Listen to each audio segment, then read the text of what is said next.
So here we are, 1 month later. Can you believe it? I can't.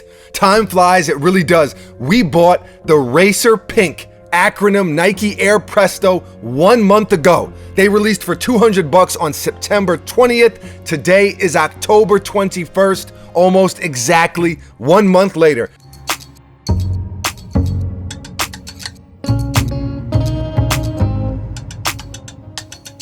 If you follow me on Instagram, at Mr. Fomer Simpson, if you aren't, you should definitely go and do that. But if you do, you already know how much I've been wearing this sneaker. Basically every single day, no exaggeration. I have been putting these things through the infamous life test. My brother and I, most of you know him, Buckets, he is behind the camera right now. Him and I came up with this life test idea because, well, for two reasons actually. Number one, I think it has way more value than a regular, degular, schmegular review because you've actually lived in the shoe, you've actually worn it, so you actually know it and can speak on it. Number two, it encourages you and me to wear our sneakers, which is what they were made for. Wear them.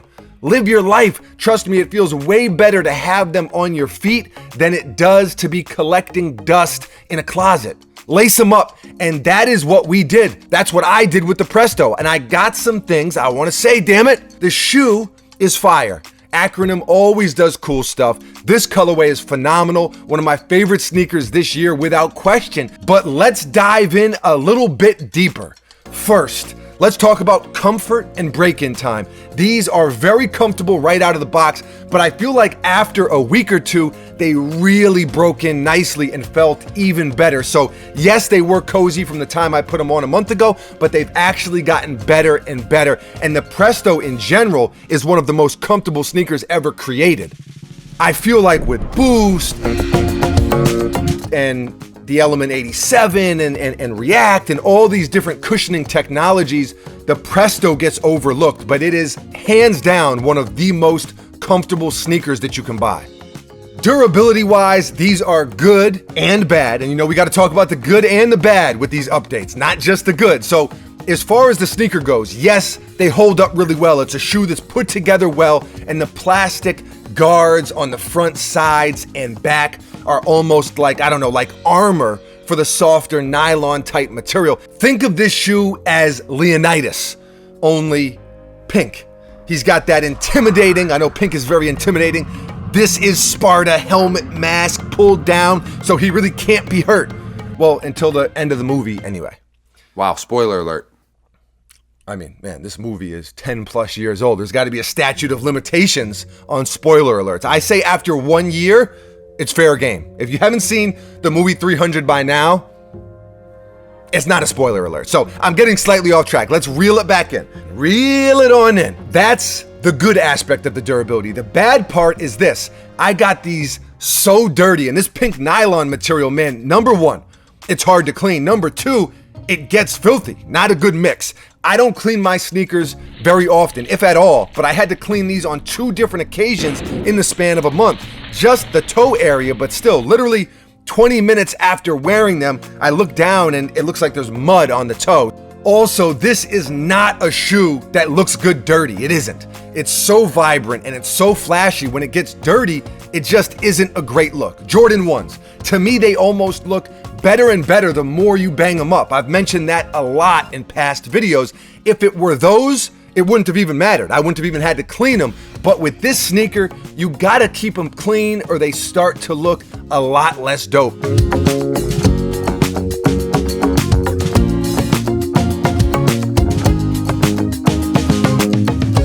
And the last part I'll mention in regard to the durability, this print, it looks awesome. It's one of the things that makes this particular shoe so dope. But this is just print on plastic. So if you scuff these, that print is gonna scrape off, and that's not something you can clean. So that could potentially end up looking a little iffy as well. And that's pretty much where I'm at with these after a month of wearing them. The good and the bad, the pros and the cons. I think one other thing I want to start looking at though with these update or life test type videos is the value of the shoe. Sneakers are expensive. You know, there's a lot of value in some sneakers, and we know some have crazy resale prices, some plummet and go for under retail, but how much value a sneaker has compared to, in this case, a month ago, that's something that is worth knowing. So when these initially released, they were going for around $350, and now they're going for more in that $250 range. So it's almost $100 drop off. Like a wise man once said, patience saves pockets. In fairness, sometimes a sneaker skyrockets in value, so it just depends. With these, you definitely would have been better off waiting a little while, but having said that, we'll see where the value of them goes. Does it continue to drop? Does it hit a point where the prices shoot back up and skyrocket? Time will tell, as it always does. That's just where they are at right now. And that is the acronym PRESTO after 1 month of wearing. There it is. Leave a comment below and let us know, what sneaker should we put through the life test next? What sneaker do you want an update on? Leave a comment below and let us know. Always love to hear from you. Thank you for watching. You are very, very appreciated. We will be back tomorrow. Same time, same place, right here at the workshop. Until then, see ya.